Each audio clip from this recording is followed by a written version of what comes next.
comentar algunas de las actividades que hacemos aquí en Banco de Sangre a nivel nacional y local, ¿no? Y para ello paso a compartirle algunos documentos. Bueno, esta es una imagen que siempre le hemos compartido para señalar la hemoterapia, los inicios de cómo se inició, ¿no? La necesidad de transfusión. Desde que antes que se conozcan los grupos sanguíneos se hacían transfusiones. Karl Steiner da cuenta de estos grupos sanguíneos desde el año 1901, ¿no? Que empieza a hacer las pruebas y empieza a darse cuenta que no todas las unidades o todas las sangres son compatibles. Pero desde mucho antes, la necesidad de transfusión ha existido desde que existe casi la humanidad, ¿no? Por lo que los problemas hemorrágicos siempre han condicionado para que sean causa de muerte en los pacientes que las padecían, ¿no? En mujeres, los trastornos... Doctor, sí. Buenas tardes, disculpe, no está avanzando creo que ya está en la 2 y no está avanzando el PPT. A ver, perdón. Creo que no avanza. Ahora sí. No, ya había avanzado, ya vuelta, regresó. A ver. Ya, ahora sí. Ok. Bueno, en esta imagen, solamente para reflejar la necesidad de las transfusiones a lo largo de la historia, ¿no? Como les comentaba, a través de que se tiene cuenta de la presencia de la humanidad, ha habido la necesidad, obviamente, de las transfusiones, ¿no? Los problemas ginecológicos en mujeres como los abortos y el parto exsanguinaban a las pacientes o a las mujeres en estos casos, y la necesidad de transfusión siempre ha estado presente. El otro punto que siempre ha sido un estímulo para el desarrollo de la hemoterapia han sido los traumatismos, sobre todo en las guerras, ¿no?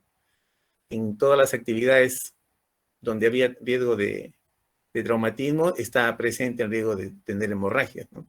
Y eso empuja a que se desarrollen las transfusiones.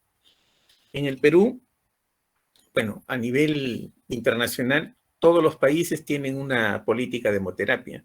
En el Perú, esta se formaliza en el año 1995 con esa ley que ustedes ven ahí, la 26454, donde se declara de orden público la necesidad de la creación del Programa Nacional de Hemoterapia y Banco de Sangre.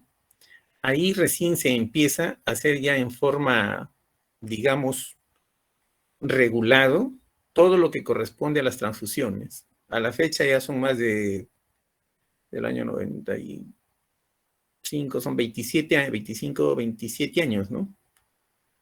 Que se viene ejecutando bajo este reglamento, bajo esta misma ley. Han cambiado algunos procedimientos, pero la ley sigue siendo la misma. Y la traemos a colación porque trabajamos con esa ley, ¿no? En esta misma, como lo ven ahí, dice, se declara de orden público la obtención, donación, conservación, transfusión y suministro de sangre humana. En términos jurídicos, nos explicaban los letrados en esta materia, que el declarar orden público quiere decir se cumple para todos, sea de seguro social, sea de Fuerzas Armadas, sean centros privados, sea de MINSA o de cualquier persona que haga hemoterapia, tiene que regirse por esta ley.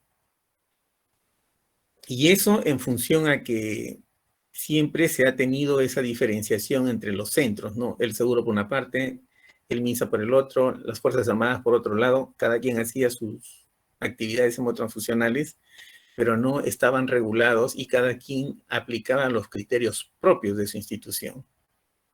Esta ley pone orden y es una sola para todos, ¿no? Con esta ley, como les mencionaba, todavía rige para nosotros. Hasta la actualidad sigue la misma ley. Se ha pedido algunos cambios, pero todavía no se han hecho en forma completa. Algunos ya se han cambiado, pero faltan otros aspectos. El hecho es que con esta ley todos tienen que hacer lo que dicen está regido por estas normas. Las actividades que se hagan fuera de estas normas se consideran una falta a esta norma y regularmente se puede considerar hasta como tráfico de sangre y tejidos. De ahí que aquellos que hagan transfusiones fuera del sistema de hemoterapia y bancos de sangre podrían ser sancionados con esa perspectiva, ¿no? En esta misma ley como trae reglamentos, en ellas también establece sanciones. Y dentro de esas sanciones se dice, la leemos acá, ¿no? Los establecimientos privados que incumplan las normas contenidas en la ley, en el presente reglamento y en las disposiciones complementarias serán sancionados con multa de 2 a 20 unidades impositivas tributarias. En caso de reincidencia, se duplicará el monto. Tratándose de establecimientos públicos, establecida la responsabilidad individual de los servidores, estos serán sancionados de conformidad con el decreto ley 276 y su reglamento. El 276 es el reglamento de los nombrados, ¿no? En esta ley se han dado ya algunos, digamos, sanciones con respecto a las transfusiones. Hace algunos años, por ejemplo, recuerdo que en el segundo gobierno de Alan García, se llegó a transfundir a una paciente con VIH, ¿no? Las circunstancias, yo no las recuerdo exactamente, pero el hecho es que una transfusión llegó a contaminar a una mujer, ¿no? Una señora. A raíz de eso, se estableció un monto de reparación. Si no me acuerdo, eran creo que 300.000 soles que se tuvo que pagar a esa paciente. Hoy en día todo ya está normado y cuando hay delitos de esta naturaleza, regularmente se establece una sanción. Eso es lo que regularmente tratamos de que todo esté dentro de la ley, dentro del reglamento, dentro de las normas. Por eso es que la traigo a colación, porque hay algunos problemas de este tipo y aquí en Trujillo también han habido varios. En Lima igual, en todas partes, en todo el mundo. Entonces tenemos que conocer estas partes que a veces, como les refiero, no está en los textos, pero es bueno también conocerlas, ¿no? Esto de las sanciones ya está establecido así y así ha quedado, por decir, normado, ¿no? En principio, cuando uno va a hacer una transfusión, estos principios que se mencionan acá son bastante, llevan mucho tiempo, ¿no? Aun cuando ya no está de repente en los textos, o algunos ya lo han pasado, toman otros principios, pero siempre siguen teniendo vigencia en la actitud frente a una transfusión, ¿no? Primero, siempre hay que tratar de identificar la causa de la deficiencia. O sea, si necesita plaquetas, si necesita glóbulos rojos, primero hay que saber la causa, el por qué. Se trata y luego se trata de corregir la deficiencia, o sea, por qué el paciente se transfunde. Y tratar siempre el origen. La transfusión solamente soluciona el problema, pero no la causa, ¿no? Siempre hay que ir a la causa principal por la cual se transfunden los pacientes, ¿no? En ocasiones hay pacientes que se transfunden regularmente, mayormente son fuera del sistema, y que van siempre por transfusión, pero no se tiene determinada exactamente por qué se transfunde, ¿no? Ahí es una falta, por ejemplo, que nos expone al paciente a seguir transfundiéndose en forma repetida sin haber averiguado exactamente el por qué, ¿no? El segundo principio es reemplazar solo el componente deficiente. Basado en este principio, actualmente ya prácticamente en todo el mundo, la sangre ya no se logra transfundir en forma completa, o sea, una unidad de sangre completa ya no se transfunde. Todas las sangres que se colectan se fraccionan y ahí obtienen los diferentes componentes sanguíneos, ¿no? Paquete de glóbulos rojos, plasma, crioprecipitado, plasma simple, ¿no? Y se transfunde solamente el componente que se necesita. Eso evita reacciones, evita exponer al paciente a más riesgos de poder tener alguna reacción con un producto sanguíneo determinado. El tercer principio es el producto sanguíneo debe ser lo más seguro posible. Lo más seguro posible, el programa entiende que debe cumplir toda la normativa que esté estipulado para bancos de sangre, ¿no? En esos principios, regularmente el programa de hemoterapia Pronaevas tiene principios particulares propios del programa, que obviamente ya son puntuales a cada actividad que se realiza, ¿no? Luego, de estos principios generales, lo primero que siempre determinamos son los grupos sanguíneos, ¿no? El grupo sanguíneo, que bueno, ya ustedes lo han desarrollado en su sesión, solamente quería traerle lo que corresponde a la dinámica, pues, de la genética, ¿no? En ocasiones, hasta hace algunos años, por ejemplo, se hablaban, antes de que aparezcan las pruebas moleculares, se trataba, por ejemplo, de hacer el problema de la paternidad, ¿no? Si el padre es grupo A, la madre es grupo B, o el padre es O, la madre es A, ¿qué posibilidades tiene de que el niño sea de ellos y no? Eso pasó a la historia. Ahora se hacen pruebas con moleculares, ¿no? Que son genéticas y ya son pruebas mucho más sofisticadas, ¿no? Acá, por ejemplo, en lo que corresponde a los grupos sanguíneos en cada alelo, siempre hay un alelo paterno, un alelo materno, y estos alelos regularmente son los que van a ir a la descendencia, ¿no? Determinado genotipo luego expresa un fenotipo, y los fenotipos regularmente pueden ser de grupo, por decir, aquí tienen un grupo A, pero el padre y la madre son grupo A. Entonces acá el niño puede tener 2 alelos A y es grupo A. La otra condición, que el niño pueda ser grupo A y que uno de los padres sea O, si un padre de ellos es O, el otro es A, entonces el niño es AO, es A0, ¿no? Y fenotípicamente siempre va a ser A. Igual con el grupo B, la madre A, B, el padre A, el grupo es AB, el niño tiene que salir a B, ¿no? Siempre se dan las combinaciones. El grupo padre y madre grupo B, el niño va a tener que ser B. El grupo madre B, el grupo del padre O, el niño puede ser grupo B.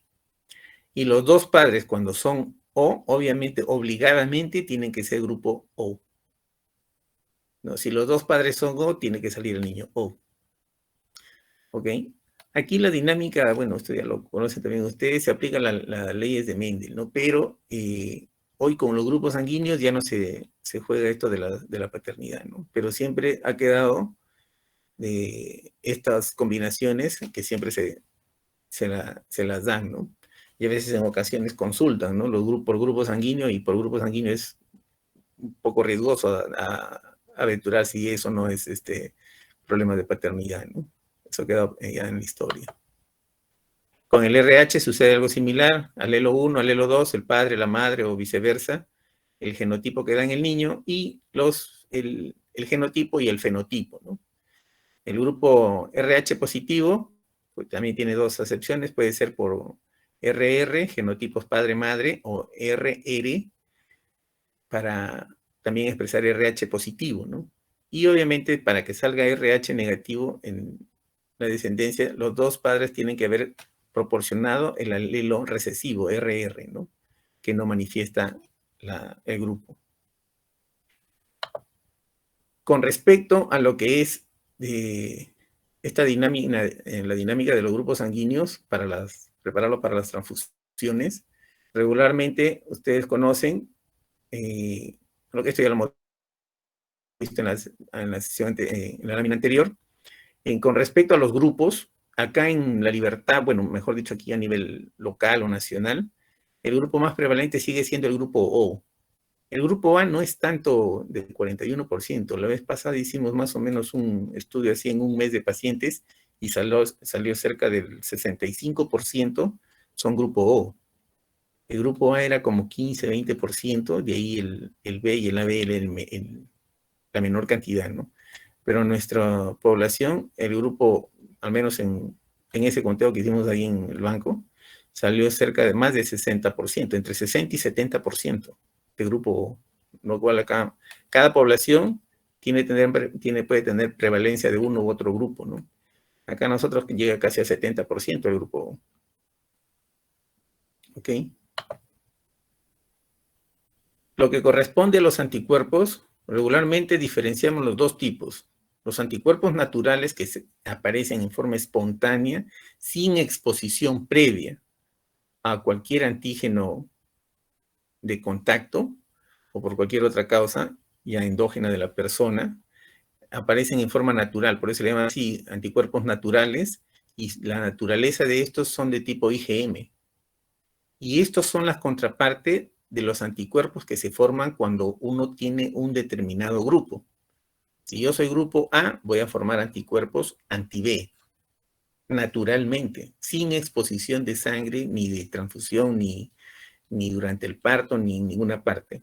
El que es A formará anti-B, y esos anticuerpos son IgM. De igual manera, si es B, el anticuerpo que se forma es contra el A, anti-A, y es IgM. La particularidad del IgM, y ustedes todos la conocen, es que fija complemento y da lisis intravascular.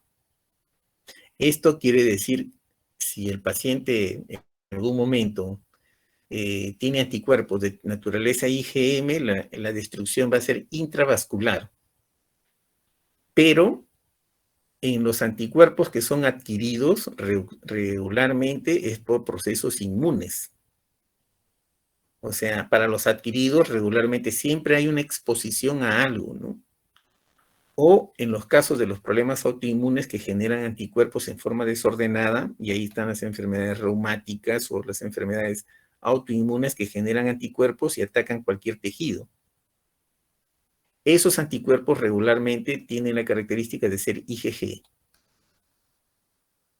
Okay. Antes se decía anticuerpos fríos y estos anticuerpos calientes, ¿no? Hoy solamente se denomina IgG y IgM, ¿no? Ya se sabe que el IgM regularmente hace hemólisis a baja temperatura y el IgG usualmente a 37 grados. ¿No? Los adquiridos de igual manera son autoinmunes y bueno, ahí están dirigidos, los anticuerpos están dirigidos contra el RH, ¿no? O con el antígeno I, con el antígeno P, que son los más frecuentes, los más prevalentes para las enfermedades autoinmunes, y ante presencia de medicamentos como las penicilinas y el alfa-metildopa, ¿no? En estas reacciones, como les mencionamos, es mediado por anticuerpos IgG. ¿Por qué tenemos que diferenciarlos? Porque cuando uno hace tratamiento, una de las terapéuticas que está dentro del tratamiento es, por ejemplo, hacer esplenectomía. ¿Ok? Pero si uno se fija solamente en esta imagen, uno puede deducir en quién va a ser más efectivo y en quién no va a dar resultado. Si yo hago esplenectomía a un paciente cuyos anticuerpos para hemólisis son IgM, la esplenectomía no me va a ayudar mucho. ¿Por qué? Porque acá estamos diciendo que la lisis va a ser en los vasos sanguíneos, no en el vaso. Si el anticuerpo mediador es de tipo IgG y el problema es, vamos a suponer aquí, ¿no? Autoinmune, generación de anticuerpos por X motivo, por exposición previa a algún antígeno o por alguna patología previa, a veces con los virus, incluso con la mononucleosis,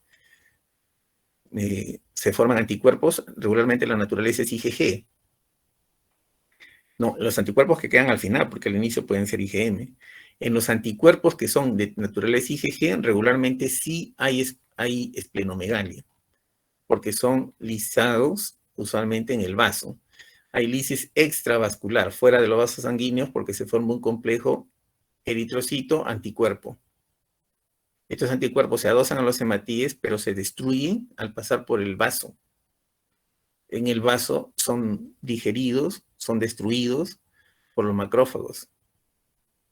En esos tipos de pacientes regularmente una esplenectomía sí nos puede ayudar porque disminuye la fuente de hemólisis de los hematíes, ¿no?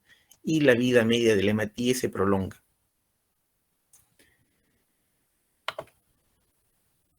De otro lado, pasando a lo que es las transfusiones, en esa misma ley que les mencioné al inicio, en el Perú se hacen 7 pruebas como tamizaje. Cada país, por eso en la literatura, cuando ustedes deben haber revisado, cuando hablan de tamizaje, todos los tamizajes no son iguales en el mundo. En el Perú se hacen 7 pruebas, hay otros países en donde solamente se hacen 4 o se hacen 5, en otros 6, nosotros hacemos 7. Y las 7 pruebas de tamizaje obligatorio a todas las unidades de sangre que se usan para transfusión, se le hace estas 7 pruebas, ¿no? El antígeno de superficie, el core de hepatitis B, hepatitis C, el HTLV1 y B2, el Chagas, el VIH y la sífilis. Se hace pruebas para todos estos, digamos, para todas estas enfermedades, ¿no? Que son relacionados a gérmenes que se pueden transmitir por sangre. En core de hepatitis B, para banco de sangre, regularmente solamente te piden que sea el core total. Porque una vez determinado que tiene core positivo, luego se tiene que pasar a infectología, o se tiene que pasar a medicina, o se tiene que pasar a epidemiología, a medicina interna, para que ellos determinen la naturaleza. Banco de sangre solamente pide que le hagan la prueba de core de hepatitis. Si está positiva, pasa a otro servicio. Y ahí ya se encargan de hacer la tipificación de qué naturaleza es el core, ¿no? IgG, IgM.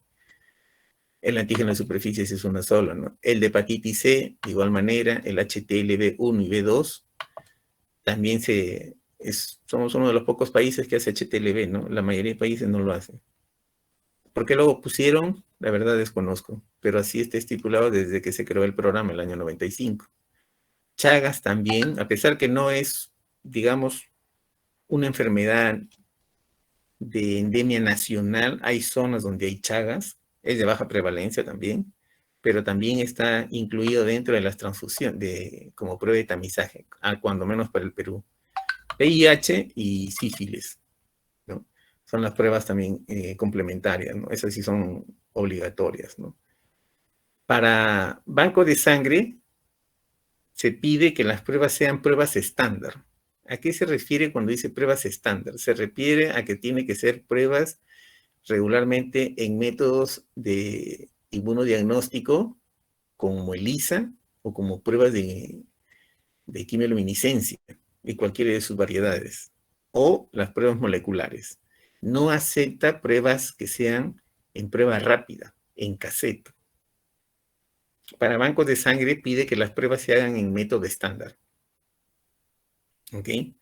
Eso a veces lo vemos cuando a veces vemos pacientes que se han transfundido regularmente no es en centros hospitalarios, obviamente, ¿no? En otros centros, y ahí sí sabemos que le hacen en prueba, solamente prueba rápida, porque dice que ahí en media hora nomás le dan el resultado. En media hora no le haces todas las pruebas, regularmente demora, ¿no? Y cuando se hacen en bloque, porque tiene que hacerse en bloque, y si le hacen en la mañana, bueno, a las 3, cuando menos 4 horas, pero en 30 minutos que le den el resultado, esas son pruebas rápidas, ¿no? Y solamente le hacen antígeno de hepatitis B, VIH y a veces sífilis, ¿no? Y con eso transfunden. Bueno, mientras, como yo siempre le digo, ¿no? Mientras nadie proteste, mientras nadie se contagie, demande y se haga investigación, bueno, probablemente pueden seguir, ¿no? Pero el día que alguien se contagie y vean que ha sido en esa forma, entonces ahí sí va a haber consecuencias, ¿no? Espero que no caigamos, no nos comprometan por ahí, porque después se transfunde una unidad fuera y el resto se transfunde en los hospitales. Y de ahí le van a echar, al momento de que se da esto, es un todos contra todos. En los componentes sanguíneos, regularmente les mencioné al inicio que la sangre se fracciona, ya no hay sangre total, ¿no? En la sangre, regularmente en el método convencional por fraccionamiento, en fraccionamiento por centrifugación, se obtienen paquetes globulares, concentrado de plaquetas, el plasma fresco y el crioprecipitado. De una unidad de sangre sale una unidad de cada uno de estos componentes. Un paquete globular es la misma cantidad que tiene un paquete de sangre completa. Concentrado plaquetario es el 80% de las plaquetas que hay en una unidad de sangre completa. El plasma fresco es más o menos de 200 a 250 mililitros de plasma que contiene una unidad y que ha sido congelado antes de que haya pasado 6 horas de haber sido extraído. Y el crioprecipitado son componentes particulares que se sacan del plasma fresco y que tiene también un 80% de la concentración de factor 8, fibrinógeno, von Willebrand, en en un 80% en un volumen de 20 a 30 mililitros, ¿no? Se concentra para poder poner una gran cantidad. Cuando se pone crío precipitado, solamente se pone de 1 a 2 unidades por cada 10 kilos. Hay que ponerle, por decir, 6, 8 o 10 unidades de crío. Si se pusiera plasma fresco no se podría poner esa cantidad, ¿no? 8 o 10 unidades es imposible colocarlo. Pero se concentra el 80% de esos factores y se le pone, y cada unidad trae entre 20 y 30 mililitros. De esa manera sí se puede poner pues 10 unidades, ¿no? Que serían 200 mililitros como si fuera una unidad de plasma. Pero ese crío tiene alta concentración de esos componentes que les digo, ¿no? Factor 8, factor von Willebrand y fibrinógeno sobre todo.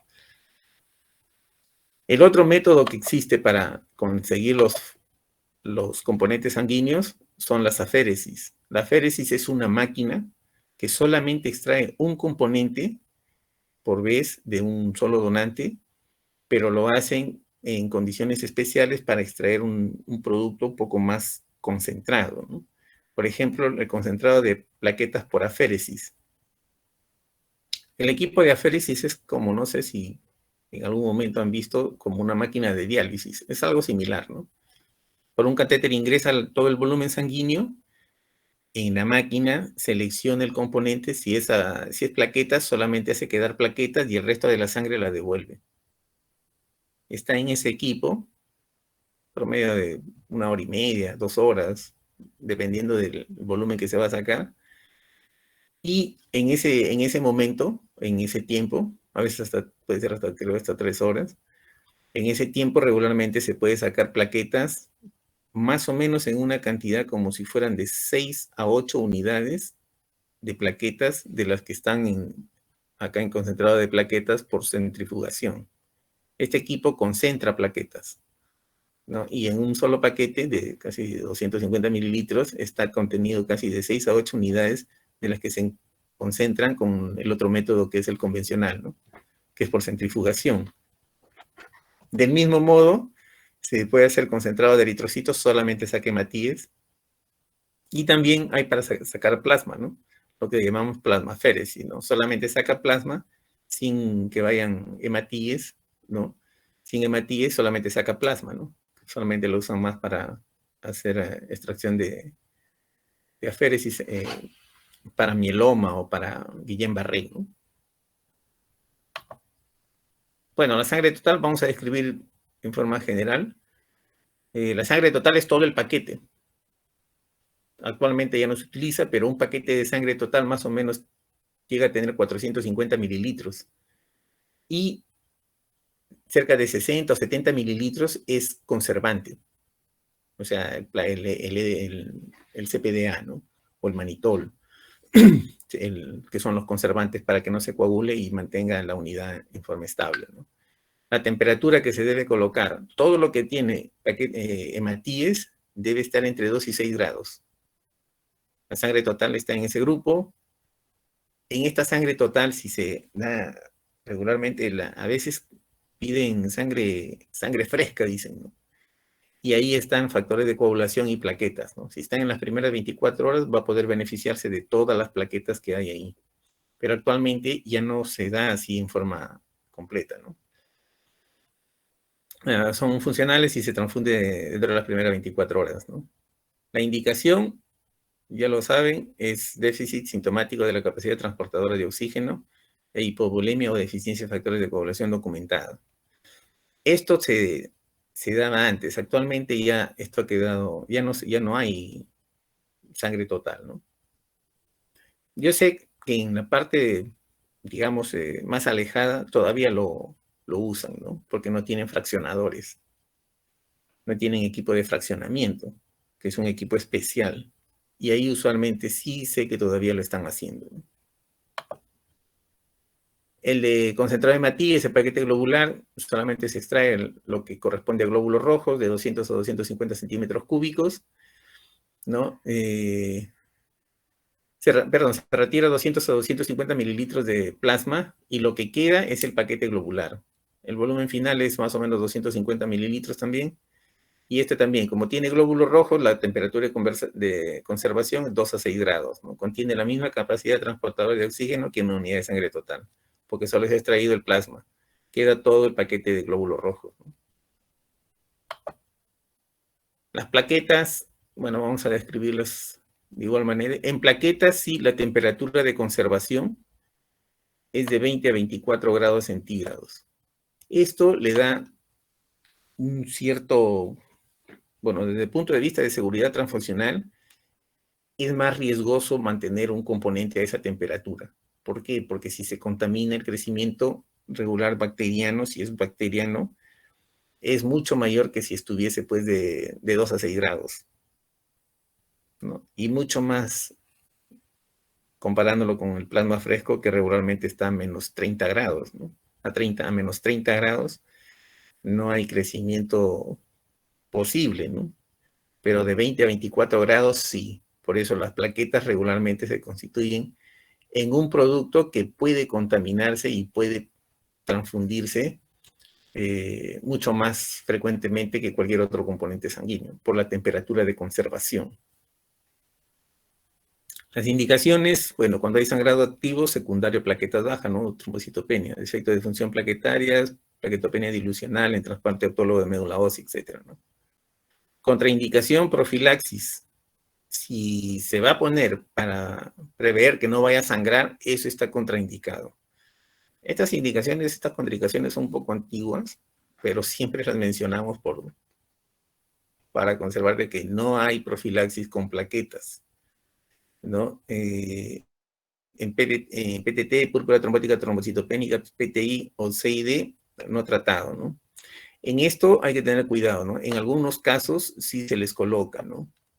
En CID, a veces el paciente tiene una coagulación intravascular diseminada, se está corrigiendo la causa, pero no tiene factores, regularmente se aplica para que salga, se corrija la hemostasia y después con el tiempo el paciente puede nuevamente formar sus propios factores de coagulación. La transfusión de plaquetas es más o menos 20 minutos de cada paquete de plaquetas, ¿no? Tiene que ser ABO compatible.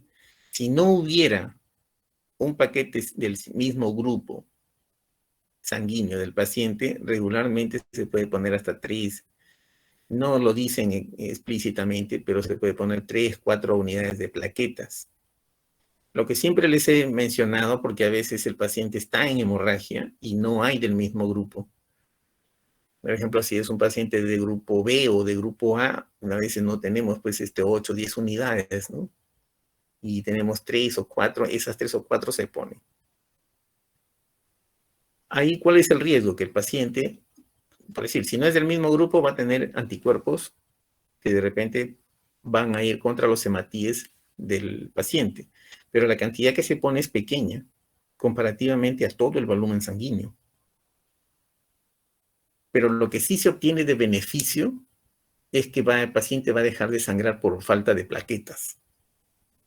Como les comenté al grupo anterior que hemos estado en sesión, siempre se va a medir todo en riesgo-beneficio. Si el beneficio supera los riesgos, obviamente se hace. Si no, no se hace, ¿no?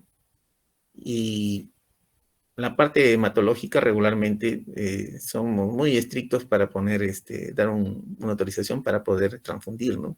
Si hay otra forma de sacarlo, mejor hacemos otra cosa y no lo transfundimos. Pero en casos muy urgentes, usualmente lo hemos hecho, ¿no? Con la finalidad, obviamente, de evitar la hemorragia y el sangrado, ¿no? El plasma fresco congelado es el mismo plasma que se obtiene, pero se congela dentro de las 6 primeras horas, ¿no?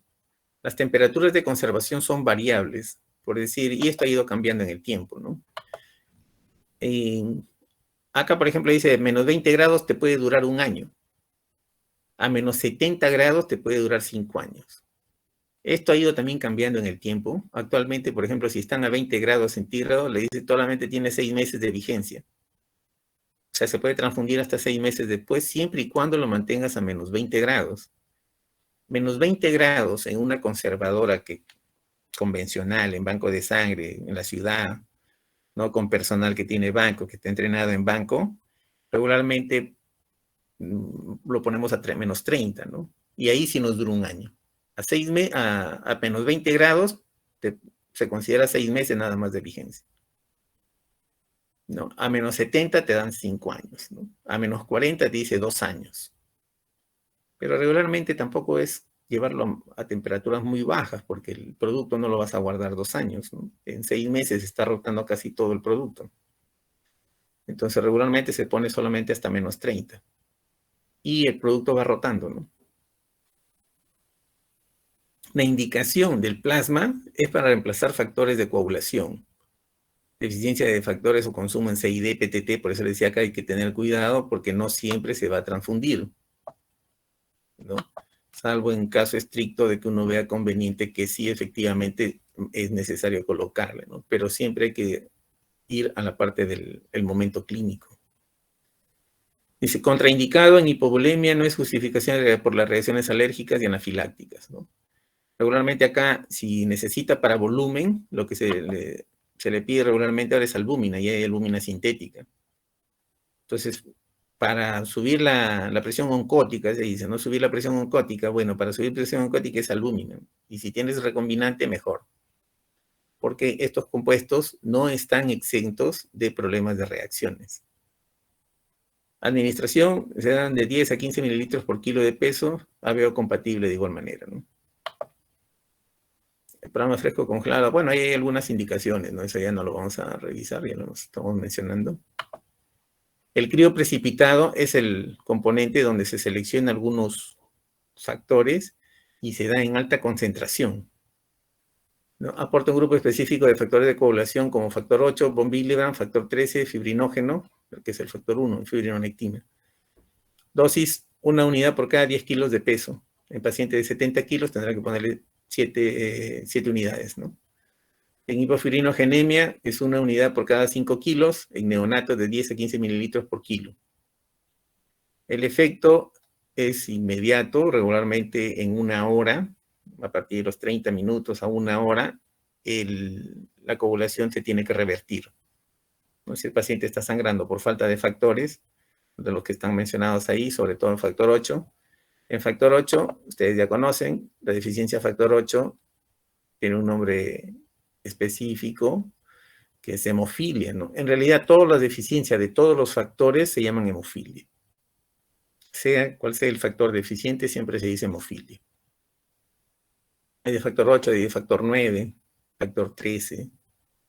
¿No? De von Willebrand sí es nombre propio, ¿no? Enfermedad de von Willebrand. ¿Ok?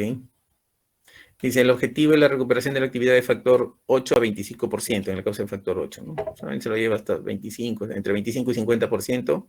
Con esa cantidad ya el paciente hace hemostasia, ¿no? Fibrinógeno de 100 miligramos por kilo por cada unidad transfundida. El incremento de fibrinógeno es 100 miligramos por cada unidad transfundida. El control debe ser 1 hora de posterior a la transfusión. Sí, pues es 1 hora. El crío igual, riesgo de enfermedades de transmisión por transfusión. Almacenamiento menos 70, que le han puesto 1 año, seguramente es hasta 5. ¿No? Hemofilia A, deficiencia factor 8, hipofibrinogénemia, cuando el fibrinógeno es menos de 100. Cuando es menos de 100, hay que transfundir fibrinógeno. Esos datos también tienen que tenerse en consideración, obviamente, en la parte terapéutica, ¿no? ¿Cuándo voy a transfundir a un paciente que tiene deficiencia de fibrinógeno? El valor normal, usual, está alrededor de 180 miligramos por decilitro. Si está en 150, bueno, no se transfunde. Si está menos de 100, hay que transfundirlo. A eso nosotros llamamos el nivel hemostático de fibrinógeno. El valor normal es 180 a 380, pero el valor hemostático está en 100. Si tiene 100 miligramos por decilitro, la coagulación va a ser normal. Si empieza a bajar menos de 100, ahí sí se altera. Entonces, cuando baja menos de 100, hay que transfundir, hay que reponer el fibrinógeno, ¿no? De lo que se tenga. También hay ahora hasta recombinante, ¿no? Si no lo hay, bueno, se utiliza, puede usar el crioprecipitado, ¿no? Crioprecipitado siempre hay en stock en los hospitales. Aquí en la ciudad lo tiene el Belén, el regional y el alta complejidad, ¿no? Y siempre hay buen stock de fibrinógeno, de crioprecipitado, perdón. Solamente que hay que coordinar para traerlos, ¿no? Bueno, el concentrado de Matías, este está fuera del... Se ha escapado por acá. Glóbulos rojos igual, ¿no? Este, plaquetas, está repetido. Plasma simple ya no se utiliza. El plasma simple haces el fraccionamiento, separas paquete globular y separas plasma. El plasma sin congelar es el plasma simple. A veces se fracciona y se guarda, ¿no? Porque a veces siempre hasta la fecha piden, ¿no? El paciente está con hipoproteinemia, ¿no? Y no hay albúmina, no tiene un cobre para comprar una albúmina. Y a veces siempre, en ocasiones piden plasma simple, ¿no? Incluso en pacientes con cirrosis también, ¿no? Que a veces están con edema, están con anasarca, están con ascitis, y se transfunden en forma repetida, ¿no? Le ponen albúmina cuando tienen, y bueno, hacen las paracentesis, y si no le pones, no aumenta la presión oncótica, el paciente se sigue llenando de agua. Entonces, en ocasiones todavía se utiliza, se le da plasma simple, ¿no? Ahí necesita solamente plasma simple. No es por sangrado, sino es por presión oncótica. Entonces, ahí ocasionalmente, bueno, se le da los paquetes, ¿no?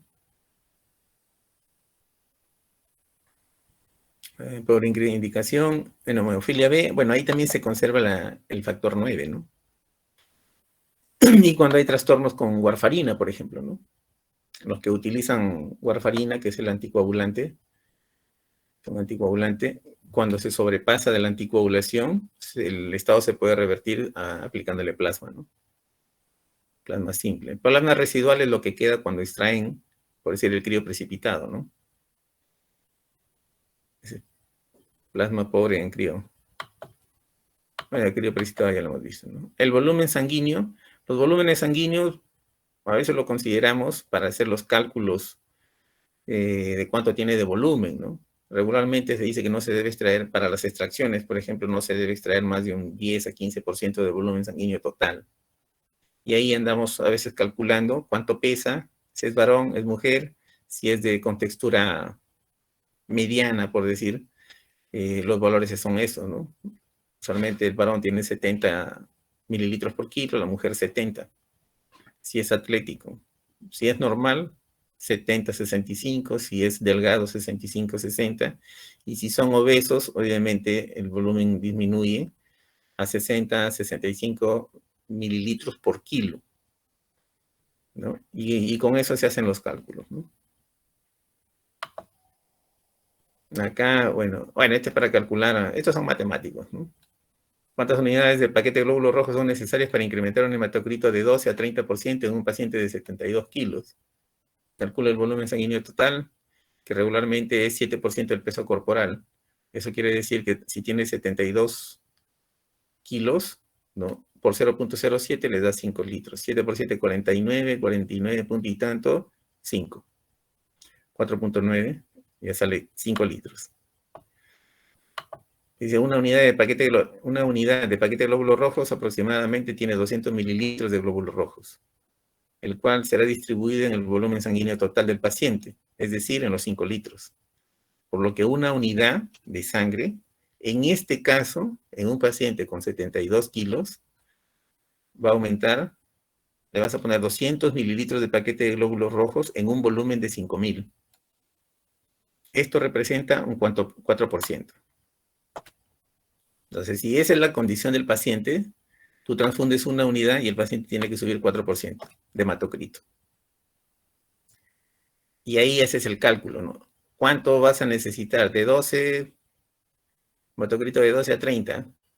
De 12 a 30, ¿cuántos son? 18. 18 entre 4. ¿Cuánto sale? Bueno, aquí está. No. Necesitamos incrementar el hematocrito de 12 a 30. Bueno, esto se me ha escapado acá porque esto ya no lo saco, pero porque es pura matemática. Si tiene 12 de hematocrito y quieren llevarlo a 30, el paciente pesa 72 kilos. Entonces, una unidad aumenta 4%, ¿no? Entonces, la diferencia entre lo que tiene y lo que quieres es 18%. Tiene hematocrito 12, quieres llevarlo a 30. 12, le falta 18 para que llegue a 30%. 30% más o menos 10 de hemoglobina, ¿no? En hematocrito, ¿no? Entonces, este 18% que quieres elevarlo, un paquete globular te va a subir 4 puntos. 18 entre 4 te da 4.5 unidades. O no lo puedes partir la unidad, tendrás que ponerle 5. Y con eso se hace el cálculo de cuántas unidades deberías ponerlo teniendo un paciente de tanto peso, con tanto de hematocrito, a qué hematocrito quieres llevarlo. Pero ese es en el plano teórico siempre. Y se hace más o menos el cálculo y se transfunde, ¿no? Lo utilizamos, sí, en niños. En niños obligadamente tenemos que hacer a veces esto, ¿no? A veces te dicen, no, transfúndele 10 mililitros por kilo, ¿no? Pero si tú quieres llevarlo a un hematocrito específico, por ejemplo, si fuera ese el caso, que quieres llevarlo de 12 a 30, haces eso. Con el peso del niño, obviamente, ¿no? Y te sale el número de unidades que debes ponerle, ¿no? Lo otro que quería conversarles era sobre las reacciones adversas. Todos los procedimientos en medicina tienen consecuencias, ¿ok? Tienen consecuencias y tienen, en otras palabras, hay reacciones adversas, hay reacciones, efectos secundarios. Y en esto, en sangre no escapa esto, ¿no? Por eso es que siempre andamos pendientes de no transfundir o transfundir lo menos posible, ¿no? Lo más seguro es no transfundir. Si no quieres tener problemas de reacciones transfusionales, la solución es no transfundir, ¿eh? Obviamente, si hay un método alternativo, hay que preferir el método alternativo. Aquí siempre se dan reacciones. Si hacemos una, ¿cómo le digo? Acá está dividido, por decir, de reacciones inmunes y no inmunes, ¿no? Aunque esto también ya lo han visto, y regularmente las clasificamos inmediatas y tardías. Y de esas inmediatas o tardías, el otro punto es inmune o no inmune. Y se hace una tabla, a veces hay tablas por ahí de doble entrada, donde tienen qué se puede producir en cada una de ellas, ¿no? Combinando estas dos variables. En inmunes, bueno, ya las conocen, ¿no? Reacciones hemolíticas, reacción hemolítica aguda.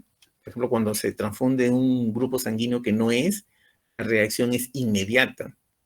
Si uno no se da cuenta, el paciente hace shock anafiláctico, hace taquicardia, hace hipotensión y se muere. Por eso, si el paciente está consciente, el paciente va a sentir una sensación de malestar general que no sabe qué tiene, como si le hubieran paleado, empieza a dolerle la espalda, la cintura. Ahí tienen que revisar las bolsas y tienen que revisar los grupos, porque a veces se puede dar, ¿no? Y se da, y se describe en todo el mundo. Y hemos tenido también algunas de esas situaciones, ¿no? Que por circunstancias X, si el paciente está consciente, obviamente se da cuenta, ¿no? Empieza a manifestar, me duele acá, me da así, me da escalofríos, me da frío, no sé qué tengo, ya me desmayo. El paciente te echa paciente que se va a desmayar. Y eso nos hace revisar todo, ¿no? La incompatibilidad de grupo, sobre todo en ABO y en los grupos mayores, ¿no? En el ABO, en el RH. En el RH, bueno, sí es segunda por sensibilización, pero en el ABO es más severo, ¿no? Si está consciente, obviamente te avisa. Nuestro problema son si está en sala. Si es en sala de operaciones, ahí no lo va a sentir, pero nada, porque está con anestesia. Entonces, eso es algo que también hemos visto y hemos tratado de que no se vaya a ocurrir uno de estos eventos, ¿no? Y siempre tenemos que estar pendientes y pedimos de que cada transfusión sea con nombre de paciente. Las bolsas de sangre llevan siempre una etiqueta, llevan una tarjeta, y ahí dice, unidad número tal de grupo sanguíneo tal, para el paciente fulano, sutano, mengano. Si no leen la tarjeta, pueden ocurrir que va para la sala número 3. La sala número 3. De repente cambiaron al paciente, pero ya salió el paciente y se quedó la unidad ahí. Entonces, esos peligros siempre están latentes en todo lo que es hemoterapia. Nunca hagan un procedimiento sin primero verificar el nombre del paciente. Trabajen por nombre, no por número de cama, no por servicio, no por número de sala. ¿no? Trabajen siempre con nombre.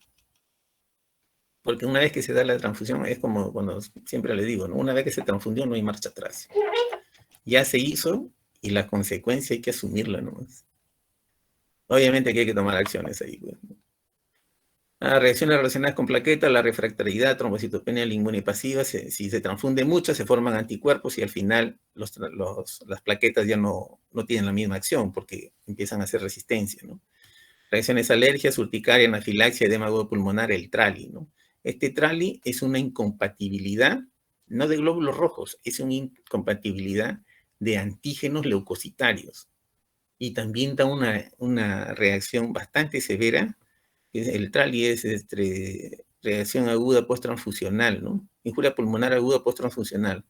A ver, vamos a ver si lo traducimos. Transfusion Related Acute Lung Injury, ¿no? Injuria pulmonar aguda relacionada a transfusión, que también lleva mortalidad, ¿no? Ahora es menos porque se utilizan los filtros de leucocitos, ¿no? Pero siempre todavía se pueden dar, ¿no? El tratamiento es en UCI.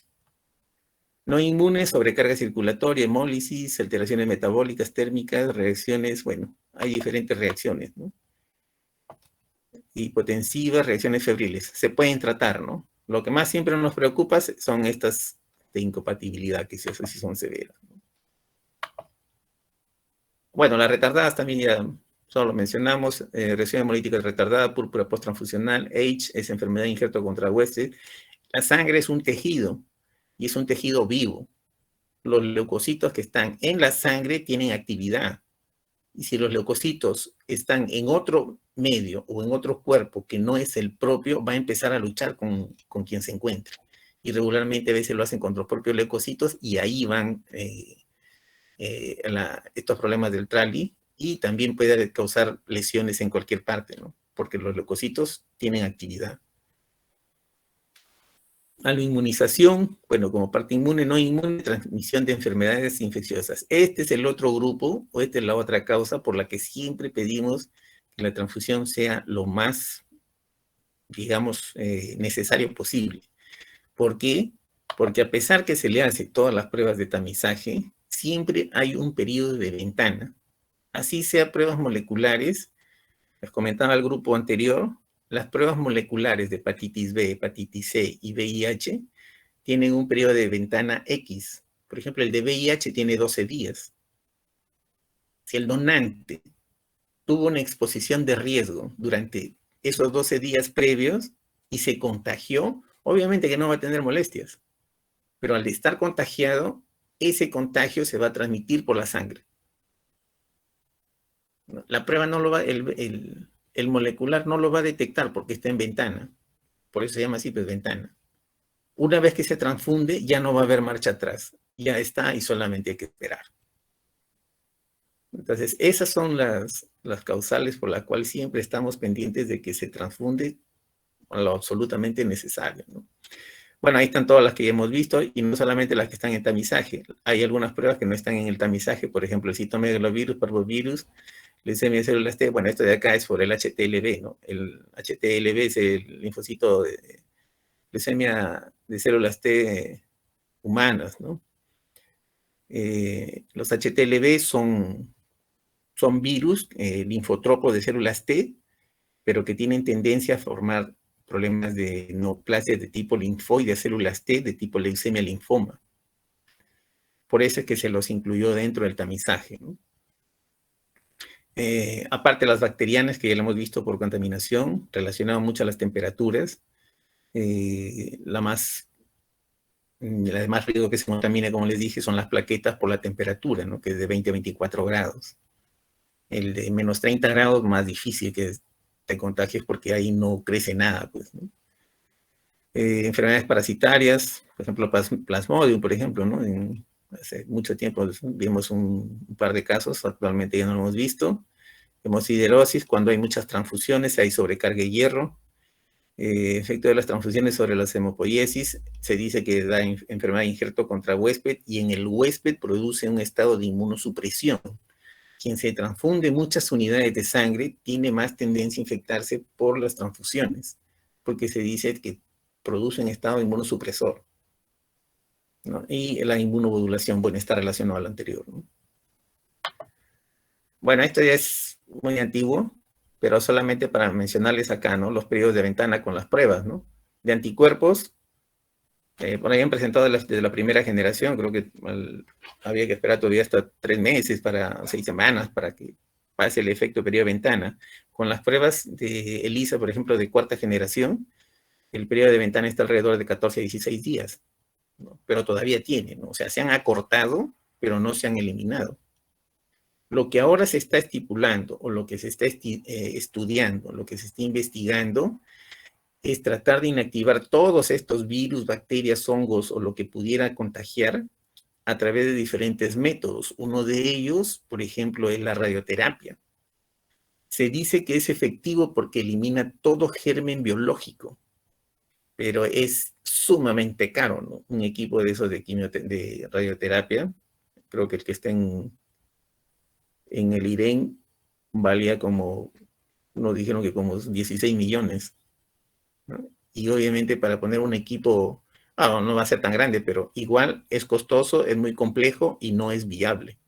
Económicamente no es viable, pero que funciona, funciona.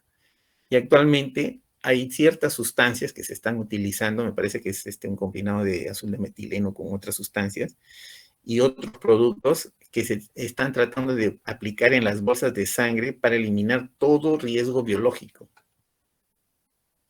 y tener una sangre, como se dice, más segura, ¿no? Todavía no hay un estándar en ese aspecto, pero ya conocemos de que se están utilizando en algunos centros con cierto, digamos, éxito en tratar de eliminar ese riesgo de transmitir estas enfermedades que son usualmente microbianas, ¿no? Los riesgos residuales de hace mucho tiempo, cuando recién empezaron a hacer las pruebas moleculares, ¿no? Esos eran los riesgos, ¿no? En VIH se decía 1 de 3 millones. A pesar que es molecular, todavía se transmitía, ¿no? Y esto estaba relacionado siempre al periodo de ventana, ¿no? De 3 millones que se tamizaban, 1 estaba en ventana. O por ahí 1 se pasaba, ¿no? Eran las pruebas moleculares. En hepatitis C se pasaba 1 de 500.000. En hepatitis B 1 de 100.000. Y eso que son moleculares, ¿no? En el Perú no se hace pruebas moleculares. Estamos con pruebas de ELISA y ahí la cantidad es mucho mayor, ¿no? En VIH creo que era 1 de 200.000, ¿no? O sea, cada 200.000, una va con VIH potencialmente. A eso le llamamos riesgo residual, ¿no? Por eso es que las transfusiones siempre para nosotros es un riesgo poder transfundirse, ¿no? Bueno, la preparación, creo que esa es la última. Bien, creo que hasta ahí hemos compartido algunas actividades que son de la hemoterapia, ¿no? Que como le digo, a veces no se tiene en los textos, pero que son de actividad de rutina diaria. Hoy día he tenido un inconveniente justamente con estas cosas, por eso es que he querido transmitírselo a ustedes, ¿no? Hay que tener cuidado con las reacciones de los pacientes, ¿no? Y con la forma en que se transfunden, ¿no? Si se puede evitar, mejor, ¿no? En el hospital, por ejemplo, tenemos al menos la actividad que yo hago, ¿no? Todos los pacientes, por ejemplo, que a veces tienen problemas para transfundirse, y están incluidos los pacientes de grupo sanguíneo RH negativo. El problema del paciente oncológico es que es el paciente que más sangre consume conjuntamente con los pacientes que tienen cirugía cardíaca. Los pacientes de cirugía cardíaca y los oncológicos son los que más consumen en banco de sangre, ¿no? Y cuando son RH negativos, esa es una tortura porque hay que conseguir de donde no hay, ¿no? Y hay que conseguir un regular número de unidades para asegurar que el tratamiento sea exitoso, ¿no? Y en otros manejos, por ejemplo, los pacientes de testigos de Jehová, ¿no? Que los pacientes no quieren transfundirse, ¿no? Están con hemoglobinas después de 6, 5 y no se quieren transfundir. Y no debemos llegar a esos puntos, ¿no? Hay que tratarlos, hay que hacer la parte preventiva. Y, por ejemplo, lo que hemos hecho, o al menos lo que yo he solicitado a todos, que cuando lleguen esos pacientes, me lo manden primero al consultorio, antes de que hagan otros procedimientos, para poder ponerles hierro endovenoso, estimular con eritropoyetina lo más posible y llevarlo a un nivel más aceptable, ¿no? Los casos extremos sí pues son anemia severa, pero la mayoría están en hemoglobinas pues debajo de 10, 8, 10, ¿no? Y con ellos sí se puede trabajar, ¿no? Se pone la unidad, o mejor dicho, se pone el hierro, se pone la estimulación, se ponen nutrientes B12, fólico y se fuerza la hematopoiesis. Lo que sí tienen que darnos tiempo, porque a veces no responden bien, ¿no? Y eso demora, pues, ¿no? El tiempo es variable, ¿no? Yo regularmente le pido cuando menos 2 semanas, cuando menos, para ver hacer una evaluación inicial. Bueno, creo que hasta acá hemos conversado algo sobre lo que es la hemoterapia. Quedo para las preguntas que puedan tener ustedes. ¿Ok? Preguntas. Les voy a prender la luz porque es de noche.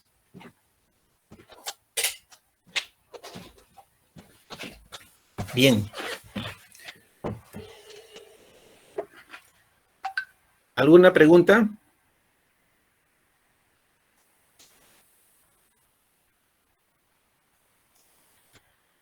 Preguntas que tuvieran con respecto a lo que al tema de hoy, a lo que se ha tratado.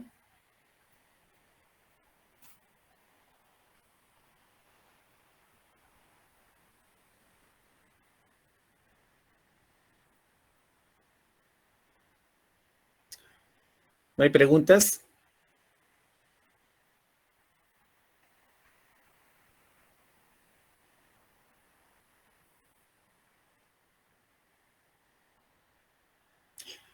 Bueno,